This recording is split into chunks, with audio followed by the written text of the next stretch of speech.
bendición y lo que es una predicción. Habíamos dicho que bendecir es bien decir. Hermano Max, ¿quiere poner ahí el micrófono, por favor? Bendecir es bien decir, así, simple y sencillamente. Y maldecir es decir mal, hablar mal. A veces no sabemos que cuando estamos hablando mal de alguien, estamos maldiciendo, estamos diciendo mal de ese alguien. Y cuando estamos hablando bien de alguien, estamos bendiciendo a ese alguien, a esa persona. Entonces, por eso debemos ser cuidadosos en lo que decimos, cómo lo decimos, en lo que hablamos, porque a lo mejor inconscientemente estamos bendiciendo o estamos maldiciendo.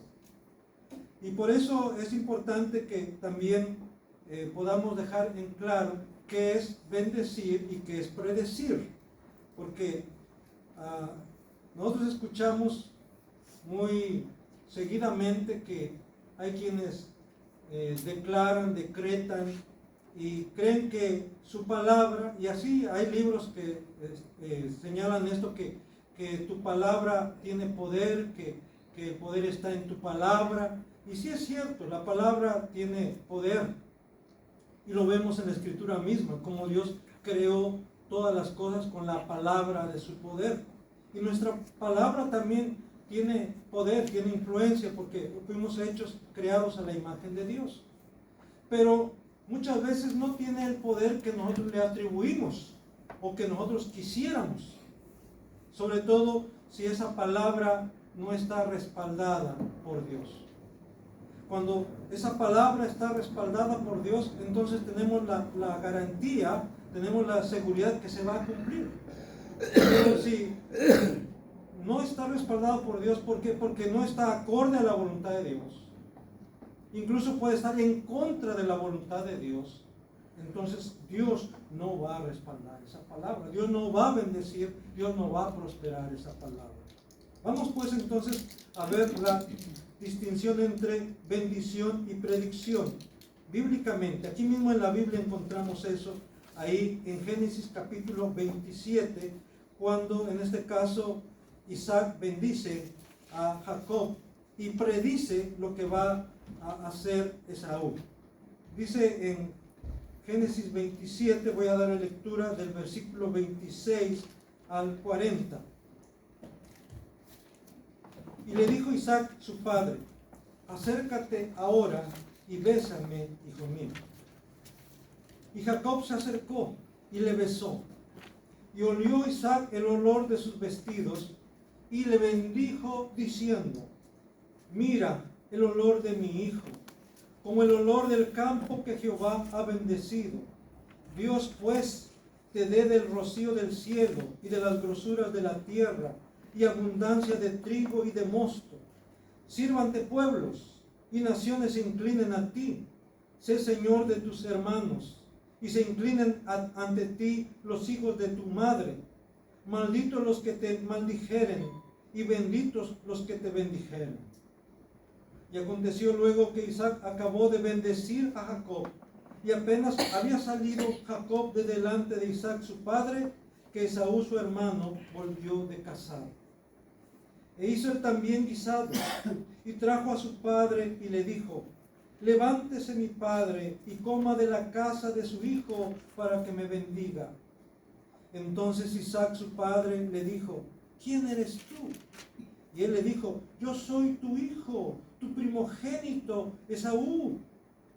Y se entristeció Isaac y se estremeció Isaac grandemente y dijo: ¿quién es el que vino aquí, que trajo casa y me dio, y comí de todo antes que tú vinieses?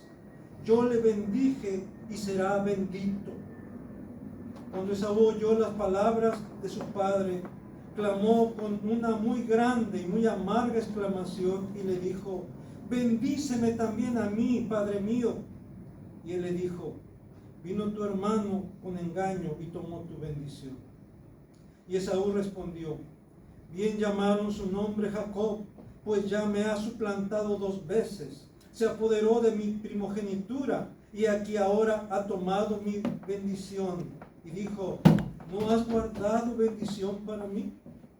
Isaac respondió y dijo a Esaú, he aquí yo le he puesto por señor tuyo y le he dado por siervos a todos sus hermanos.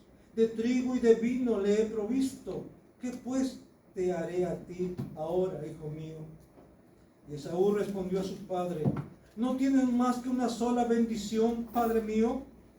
Bendíceme también a mí, padre mío. Y alzó Esaú su voz y lloró. Entonces Isaac, su padre, habló y le dijo, he aquí será tu habitación en grosuras de la tierra y del rocío de los cielos de arriba, y por tu espada vivirás y a tu hermano servirás. Y sucederá cuando te fortalezcas que descargarás su yugo de tu cerviz. Aquí, hermanos, encontramos un ejemplo claro de lo que es una bendición y de lo que es una predicción. En este caso, Jacob recibe la bendición de parte de su padre. No voy a abundar más en cuanto a este pasaje, porque ya estudiamos este pasaje en varios domingos anteriores, pero sí podemos ver cómo aquí es la diferencia entre bendición y predicción. Es que en la bendición es Dios quien va a hacer las cosas, y en la predicción es el hombre es el que va a hacer las cosas. Bendición, lo que Dios va a hacer es la obra de Dios, y predicción, lo que tú vas a hacer es la obra del hombre. Y en este caso, como Isaac está bendiciendo a su hijo Jacob. De tal manera, está tan seguro Isaac que su bendición va a ser efectiva porque lo ha hecho en el nombre de Dios. Y recuerden que Esaú menospreció la primogenitura. Cambió su primogenitura, su derecho de primogénito, las bendiciones de primogénito, los privilegios de primogénito, por un plato de lentejas, por saciar su hambre en esos momentos nada más. Y con ello llevaba la bendición también. Y de alguna manera Jacob obtuvo. Alguien dirá, bueno, ¿y es válido eso? Nosotros podemos cuestionar muchas cosas, pero al fin de cuentas vemos cómo Dios ya había escogido. Dice que desde que estaba en el vientre de Rebeca, Dios ya había escogido a Jacob y había rechazado, había pasado por alto a Esaú. Aquí solamente se está cumpliendo el propósito de Dios. Sabemos también, y lo hemos dicho en otras ocasiones, que eso no exenta o no le quita responsabilidad al ser humano. En este caso, Jacob era un engañador, era un usurpador, un suplantador. Su mismo nombre lo declaraba. Pero Dios tuvo después, en su encuentro con Dios, ese encuentro personal que tuvo ahí en el valle de Jaboc, cambió su nombre de Jacob por Israel. Jacob, el usurpador, el engañador, ahora es Israel, el que lucha con Dios, pero sobre todo el que Dios lucha con él. El que lucha con Dios, ya no en sus propias fuerzas, ya no en su propia astucia, ya no en su propia sagacidad, sino con la bendición de Dios, con la confianza en Dios, dependiendo de Dios. Pero mientras se tiene que ver cómo se sale con la suya. Vemos entonces cómo es una bendición, es no solamente una declaración de lo que Dios va a hacer, sino es estar ya anticipando lo que Dios va a hacer, de tal manera que cuando en este caso Esaú le dice a su padre, bendíceme también a mí, yo quiero que también me bendigas. ¿Qué, nada más tienes una sola bendición? Pues sí, había solamente una bendición y esa la había dado ya. Y vemos que le dice a su hijo, ya le he provisto a tu hermano de trigo, le he provisto ya de vino, en otras palabras, le he provisto ya de todo lo necesario. ¿Qué puedo hacer por ti? Y lo único que puede hacer es decir cómo va a comportarse él y su descendencia a futuro. Ahí en el versículo 39 y 40 dice: he aquí será tu habitación en grosuras de la tierra, y del rocío de los cielos de arriba. Y por tu espada vivirás y a tu hermano servirás. Y sucederá que cuando te fortalezcas, que descargarás su yugo de tu cerviz. Lo va a hacer Esaú en base a su espada, en base a su esfuerzo. Aquí también, cuando comentamos este pasaje, decíamos que está indicando que, a diferencia de Jacob, Esaú va a ser un errante, va a andar errante. Y también habíamos dicho que de su descendencia iba a mantenerse él mismo, y su descendencia iba a mantenerse a través de ser salteador, de robar caravanas o de cobrar impuestos para las caravanas que iban a pasar por su territorio donde ellos iban a estar. Y lo vemos como cuando va al encuentro con su hermano Jacob, tenía 400 hombres a su servicio. ¿Qué hacía con esos 400 hombres armados? Entonces, como vemos aquí, esta es una predicción. Lo que él va a hacer, lo que él va a lograr en base a su esfuerzo. Y en cambio, en el caso de Jacob, lo que Dios va a hacer a favor de él. Cómo Dios le va a bendecir. Dice ahí: Dios pues te dé del rocío del cielo y de las grosuras de la tierra, y abundancia de trigo y de mosto. Es Dios quien te va a proveer, es Dios quien te va a dar. Y Dios va a hacer que los pueblos te sirvan, que las naciones se inclinan ante ti. Dios va a hacer que tú seas señor de tus hermanos y se inclinan ante ti los hijos de tu madre. Dios va a tomar tan en serio tu persona, quién eres tú, que Él va a maldecir a los que te maldigan y va a bendecir a los que te bendigan. Y esto mismo, hermano, le había dicho a Abraham cuando hizo pacto con Abraham, cuando Dios llamó a Abraham. Dijo: voy a bendecir a los que te bendigan y voy a maldecir a los que te maldigan.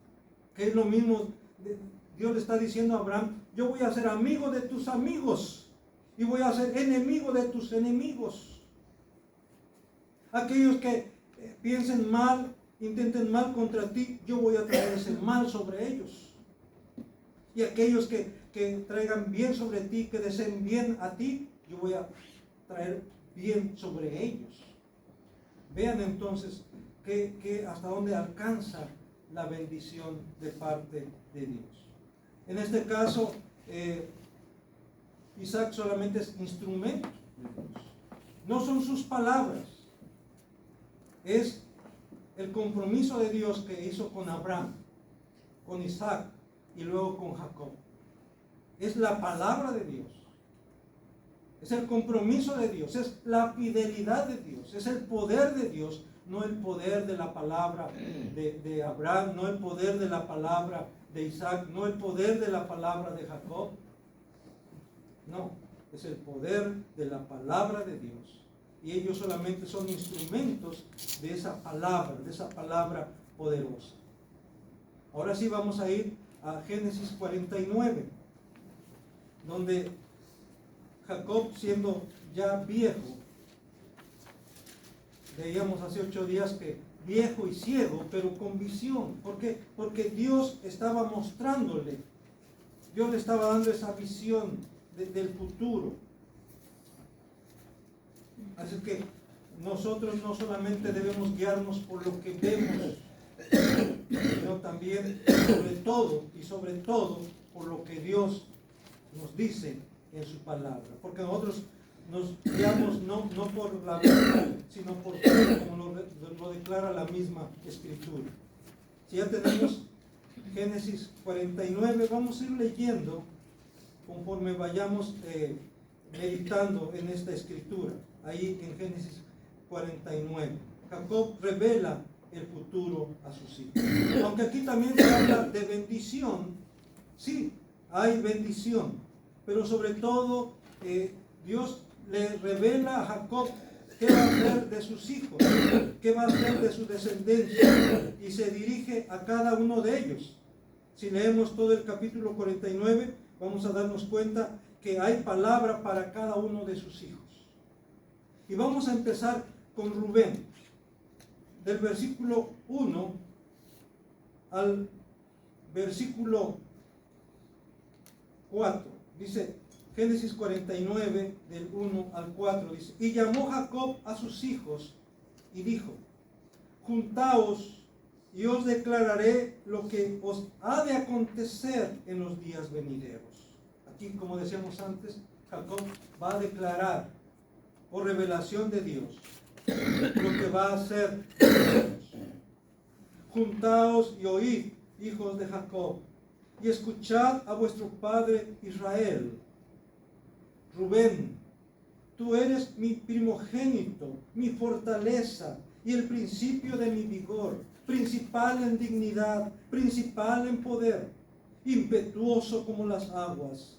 No serás el principal, por cuanto subiste al lecho de tu padre. Entonces te envileciste subiendo a mi estrado. Ahí está entonces la predicción. Y la manera en que está escrito, hermanos, si usted ve en su Biblia, está escrito de manera poética. Y algunos, sobre todo las versiones católicas, los comentaristas católicos, se refieren a esto como un oráculo. Y cuando hablamos de oráculo, quiere decir algo que está pronunciado en un estado así como diremos nosotros de trance. En este caso podemos entender que Jacob está inspirado por el Espíritu Santo, inspirado por Dios. Recuerden, toda la Escritura es inspirada por Dios.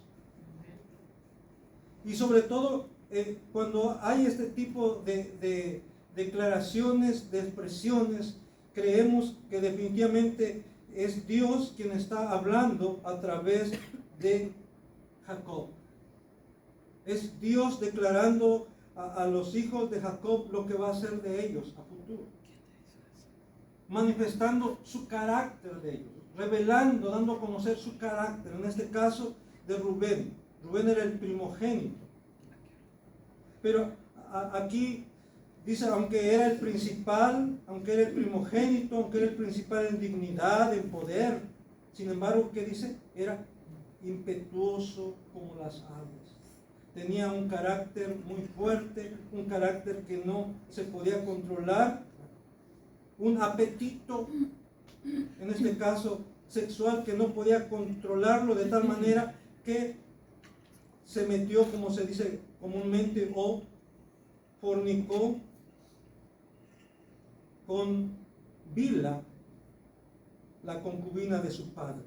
Y eso lo encontramos ahí en Génesis 35, 22. Si nos regresamos un poquito hacia atrás, en el capítulo 35, versículo 22, dice: aconteció que cuando moraba Israel en aquella tierra, fue Rubén y durmió con Bilha, o Bilha, la concubina de su padre, lo cual llegó a saber Israel. Ahora bien, los hijos de Israel fueron dos. Ahí está. Durmió con Bilha, la concubina de su padre.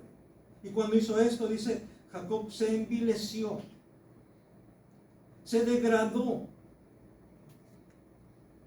Aunque era el primogénito, no sería el principal por envilecerse, cometiendo fornicación e incesto. Fíjense, ahí se conjugan dos pecados: fornicación y a la vez incesto. ¿Por qué incesto? Porque era la mujer de su padre, la concubina de su padre. No respetó ni a Bilha, ni respetó a su padre. El pecado nos priva de bendiciones. y nos hace perder privilegios. Es lo que está enseñándonos aquí la palabra de Dios. Rubén, en base a su impetuosidad, a su falta de control, dice que era impetuoso como las aguas. Y eso le hizo subir al lecho de su padre. Le hizo envilecerse. Sí, el pecado degrada. El pecado envilece.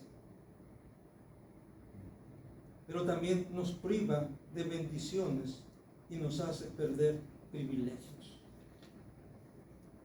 En cuanto a Simeón y Leví, versículo 5 al 7 de Génesis 49, dice: Simeón y Leví son hermanos, armas de iniquidad sus armas.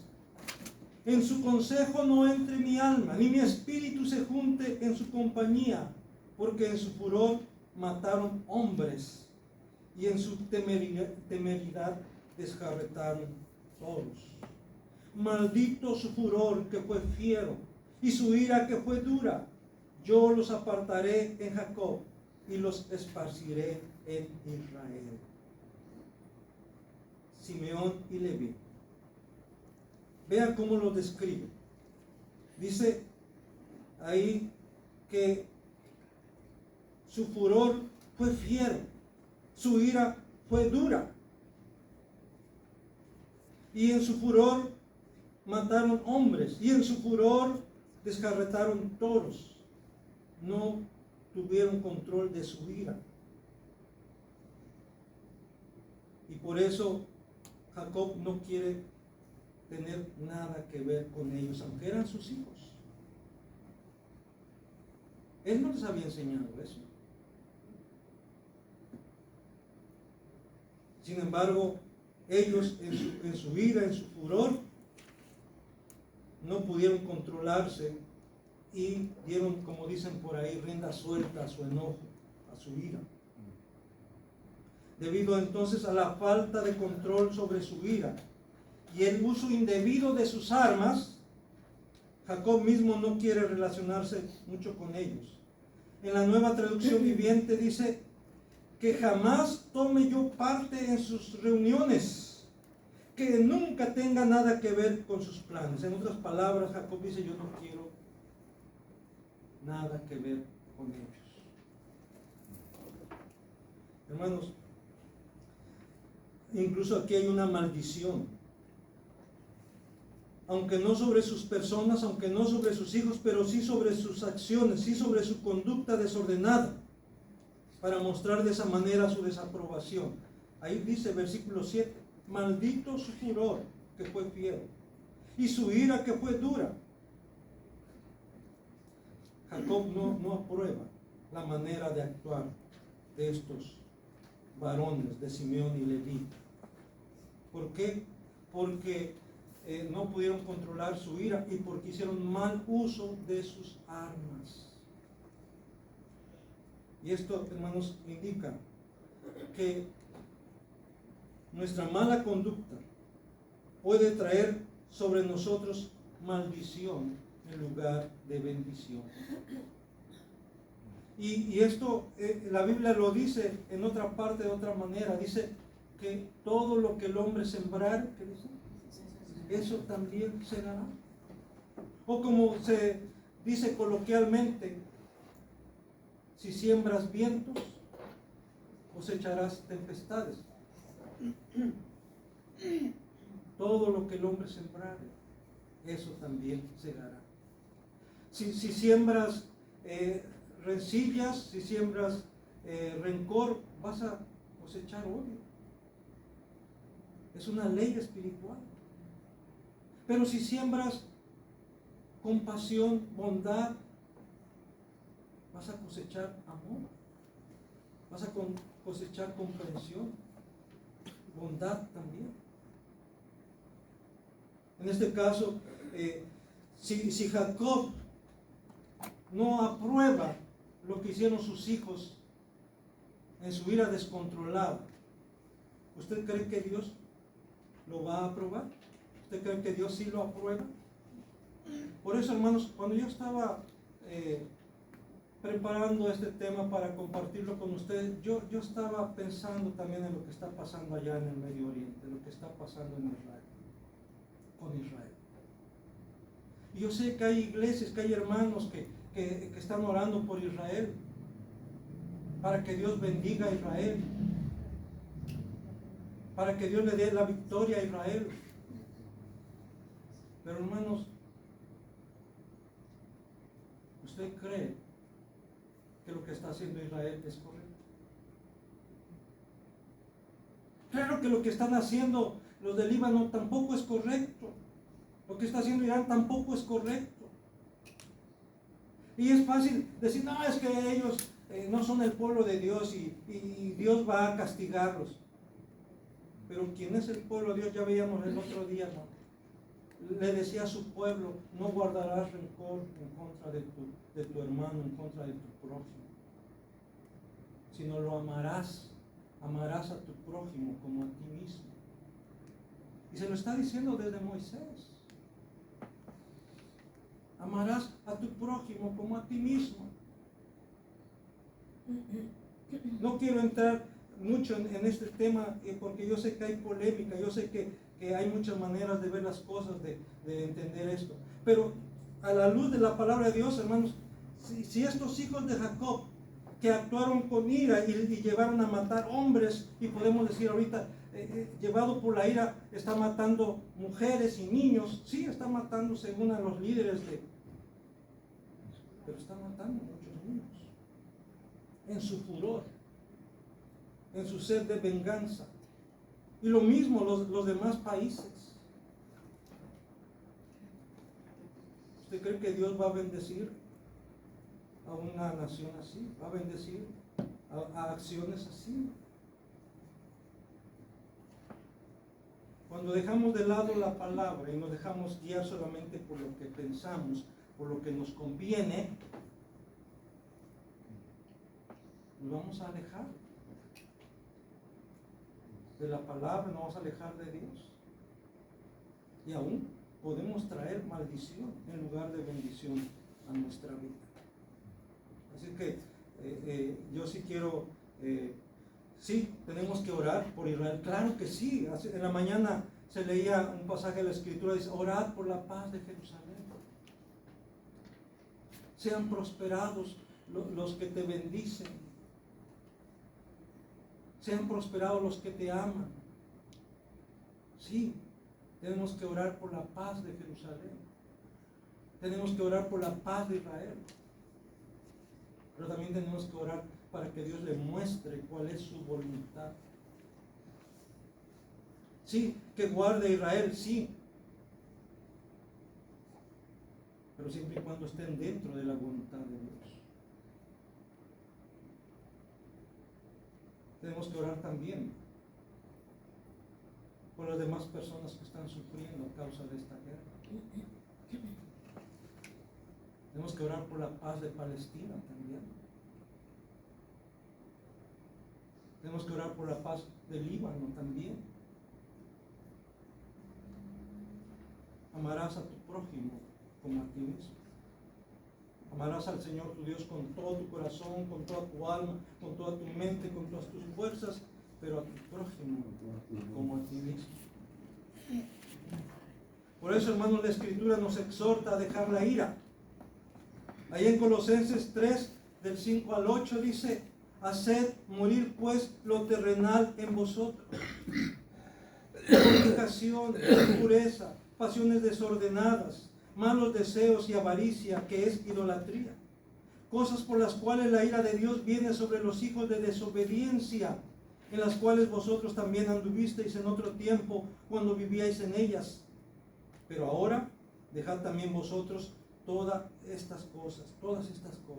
Ira, enojo, malicia, blasfemia, palabras deshonestas de vuestra boca. ¿Es ok?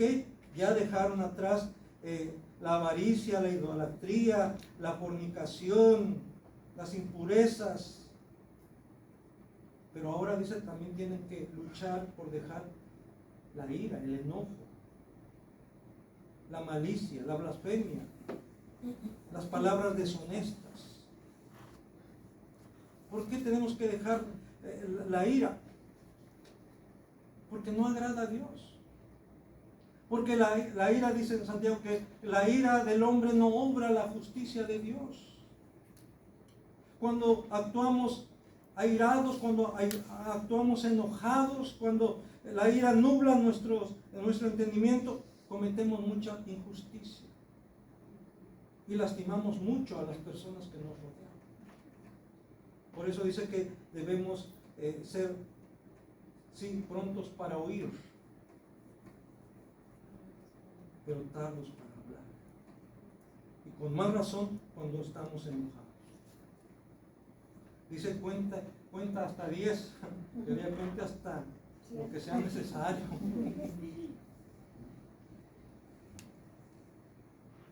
Porque la ira del hombre no obra la justicia de Dios, porque Dios no aprueba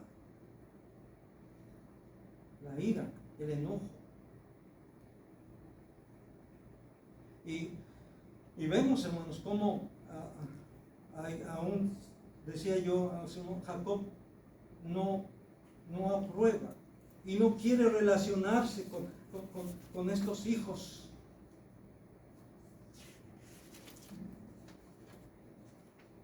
¿Y usted cree que Dios sí va a relacionarse con aquellos iracundos, con aquellos blasfemos, con aquellos que pelean por pelear, con aquellos que están buscando cualquier oportunidad para sacar sus armas, para golpear? El Señor dice claramente que debemos de ser pacificadores.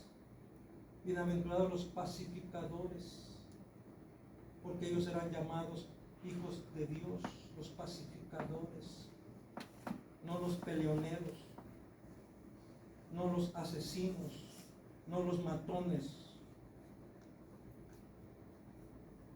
no los que maldicen, sino aquellos que bendicen. En cuanto a Judá, vamos a ir ahora al versículo 8 al 12.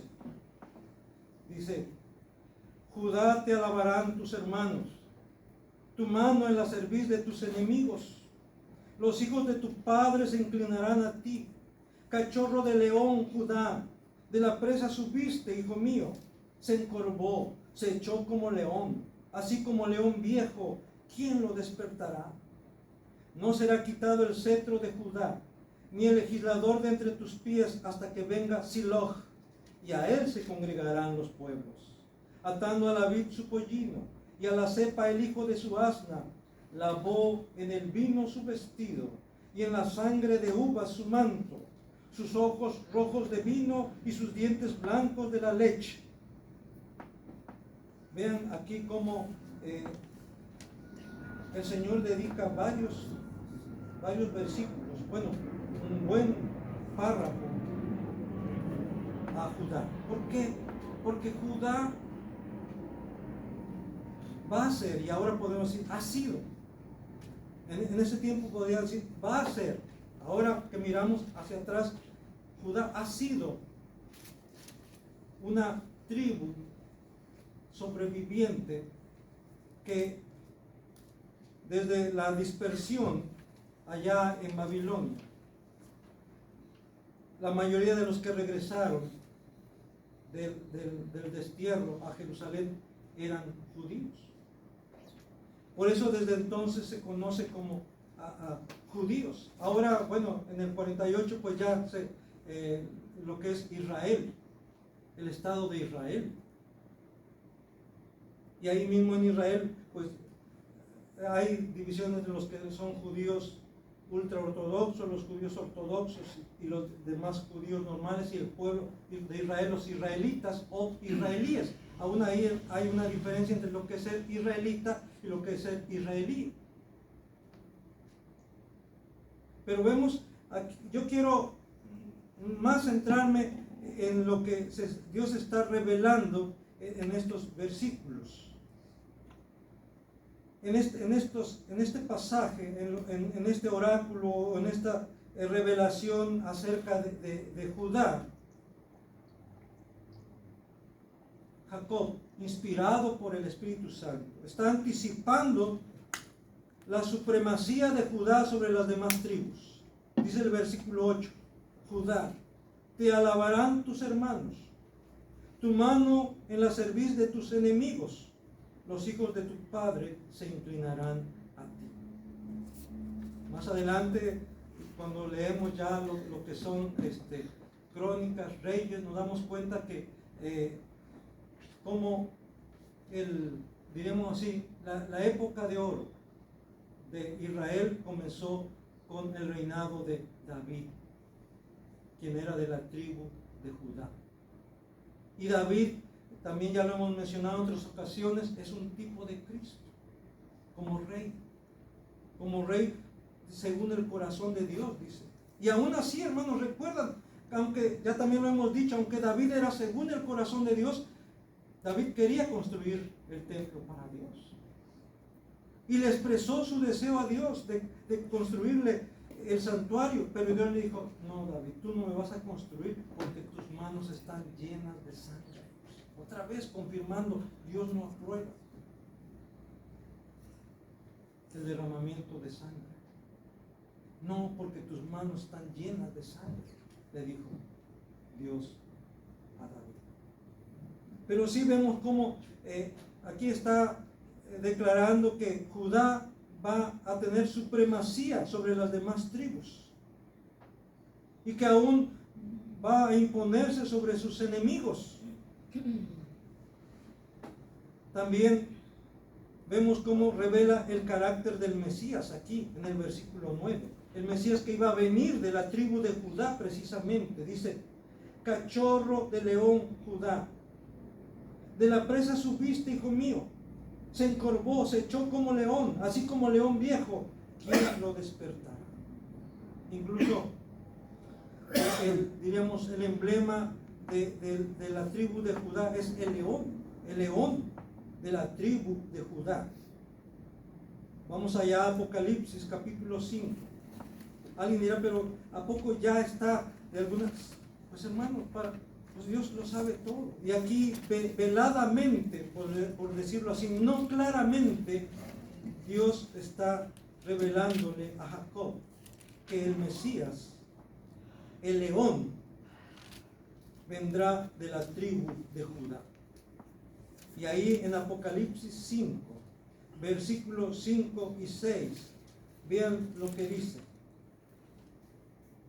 Y uno de los ancianos me dijo, no llores.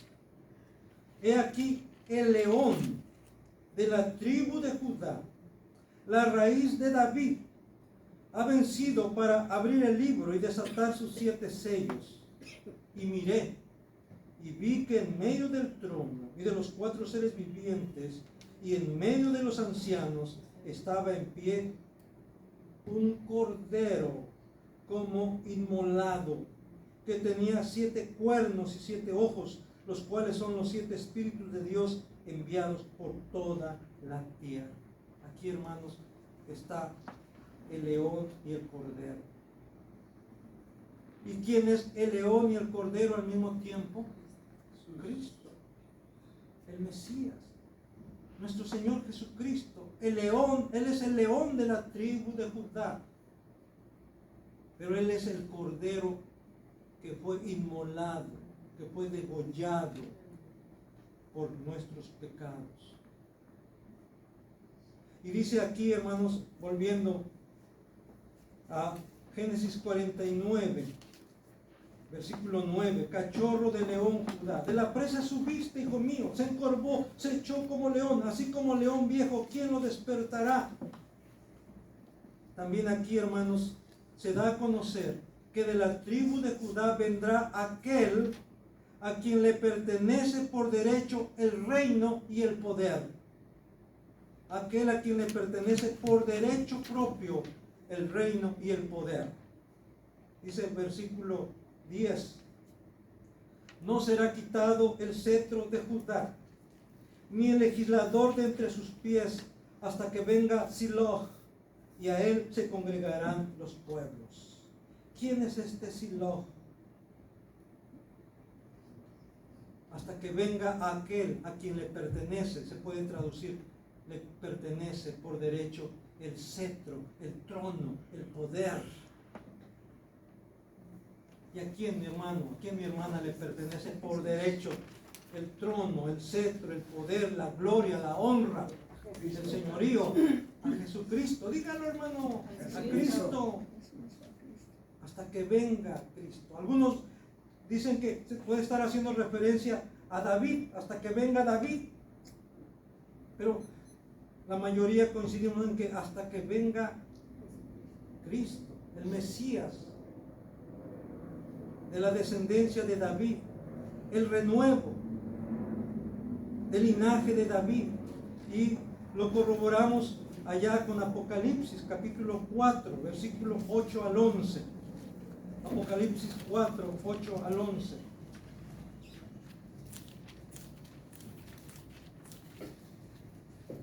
Y los 4 seres vivientes tenían cada uno 6 alas, y alrededor y por dentro estaban llenos de ojos, y no cesaban día y noche de decir: Santo, Santo, Santo es el Señor Dios Todopoderoso, el que era, el que es y el que ha de venir.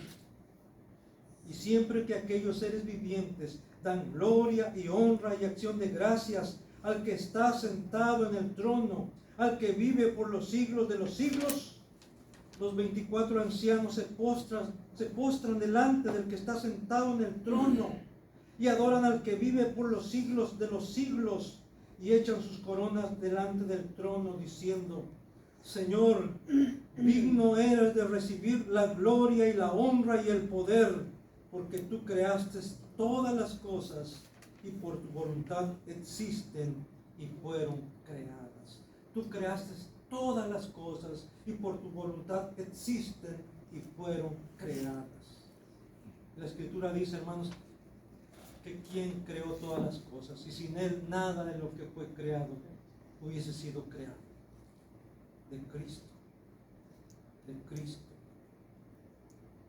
Alguien dirá, pero aquí está hablando del Padre, y en el 5 está hablando del Hijo. Sí, hermano, pero recuerden, el Padre y el Hijo y el Espíritu Santo han coexistido desde la eternidad, siempre, siempre. Y nosotros creemos en ese Dios trino, en ese Dios que ha existido como el Padre, el Hijo y el Espíritu Santo desde siempre.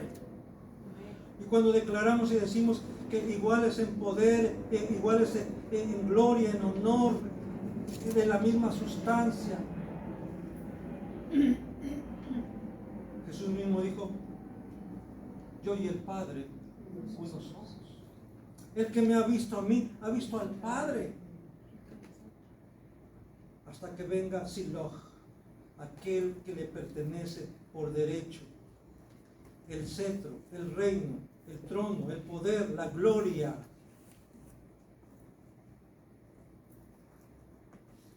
Aquí también, hermanos, en este pasaje de Génesis 49, se predicen las abundantes bendiciones en el reinado del Mesías, pero también su justo juicio, teniendo una connotación escatológica. Dice el versículo 11 y 12 de Génesis 49: atando a la vid su pollino, y a la cepa el hijo de su asna, la buena el vino su vestido, y en la sangre de uva su manto, sus ojos rojos del vino y sus dientes blancos de la leche. Así que de esa manera se está declarando que Judá va a ser una tribu próspera, gente próspera.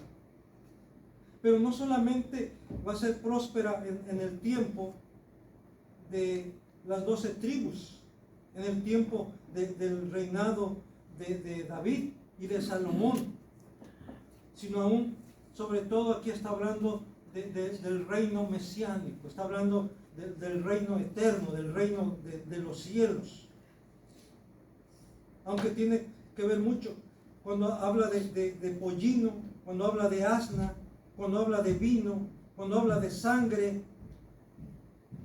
¿En qué estamos pensando? ¿En quién estamos pensando? En Jesucristo. En Cristo. En Cristo. Montando un pollino, entrando a Jerusalén en un pollino. Antes dando a sus discípulos pan y vino. Y diciendo que ese vino es la copa del nuevo pacto en su sangre, que por muchos es derramado. ¿Se dan cuenta entonces cómo aquí se puede vislumbrar, se puede anticipar la vida y la obra del Mesías? Pero sobre todo su reinado escatológico. Alguien diría su reinado milenial.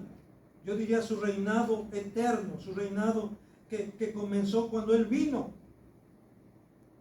y dio su vida y fue sepultado, pero fue resucitado también, y luego subió al cielo y se sentó a la diestra del Padre Todopoderoso, y dice: toda potestad, le dijo a sus discípulos, toda potestad, toda autoridad, todo dominio, todo poder me ha sido dado en el cielo y en la tierra. En el cielo y en la tierra. Él es el que tiene ahora toda la autoridad, todo el poder. Cristo. Pero también sabemos, hermanos, que muchos no reconocen que ha comenzado ya ese reinado de los 1000 años, que 1000 años no significan literalmente 1000 años, sino un periodo de tiempo, que, como decía, comenzó cuando el Señor Jesús fue entronizado a la diestra del Padre, cuando le fue dada toda autoridad, todo poder, tanto en el cielo como en la tierra. Muchos consideran que el milenio va a llevarse a cabo antes de que Cristo venga, otros que cuando Cristo venga empezarán los 1000 años, que va a reinar en Jerusalén. Y bueno, ahí hay también, como dicen por ahí, no nos ponemos de acuerdo los cristianos en cuanto, y se habla de premilenialistas, postmilenialistas y amilenialistas. Pero yo aquí, hermanos, puedo ver, en base a la Escritura, sobre todo tomando en cuenta Isaías 63, y por eso les voy a pedir que busquen en sus Biblias Isaías 63, y voy a darle lectura del versículo 1 al 6. Todos estos pasajes están hablando acerca del futuro glorioso de Sión, pero no de Sión como nación, no de Sión del monte Sión, no de Sión de la Jerusalén terrenal, de la Jerusalén geográfica, sino está hablando del futuro glorioso de Sión, de la Sión celestial, de la nueva Jerusalén. Así lo describe en Isaías y así lo describe en Apocalipsis, la nueva Jerusalén, descender del cielo. Vean lo que dice ahí en Isaías 63, versículo 1 al 6. Dice: ¿quién es este que viene de Edom, de Bosra, con vestidos rojos? Este hermoso en su vestido, que marcha en la grandeza de su poder. Yo, el que hablo en justicia, grande para salvar. ¿Por qué es rojo tu vestido y tus ropas como del que ha pisado en lagar? He pisado yo solo el lagar, y de los pueblos nadie había conmigo. Los pisé con mi ira y los hollé con mi furor, y su sangre salpicó mis vestidos y manché todas mis ropas. Porque el día de la venganza está en mi corazón, y el año de mis redimidos ha llegado. Miré, y no había quien ayudara, y me maravillé que no hubiera quien sustentase. Y me salvó mi brazo, y me sostuvo mi ira. Y con mi ira hollé los pueblos, y los embriagué en mi furor, y derramé en tierra su sangre. ¿De quién está hablando aquí, hermanos? Está hablando de aquel, dice, que viene de Edom, con sus vestidos rojos de sangre. Con ello, hermanos, está describiendo el día de la venganza de Jehová. Y algo que llama la atención, él mismo declara, dice, yo, el que hablo en justicia, grande para salvar. Por un lado, hermanos, él viene para salvar. Él ha venido a buscar y a salvar lo que se había perdido. Y él va a venir por segunda vez para salvar. Va a venir por los suyos, por aquellos que ha comprado con su sangre preciosa. Pero también viene para juzgar. Para juzgar a todos aquellos que no quisieron reconocerlo, que no quisieron recibirlo. Y él estará solo, en el sentido de que, dice ahí, versículo 3, he pisado yo solo el lagar, y de los pueblos nadie había conmigo. ¿Qué quiere decir esto? Que no va a venir, alguien dirá, bueno, va a venir con Israel, va a venir con su pueblo escogido. Dice, ningún pueblo. ¿Eso qué quiere decir, hermanos?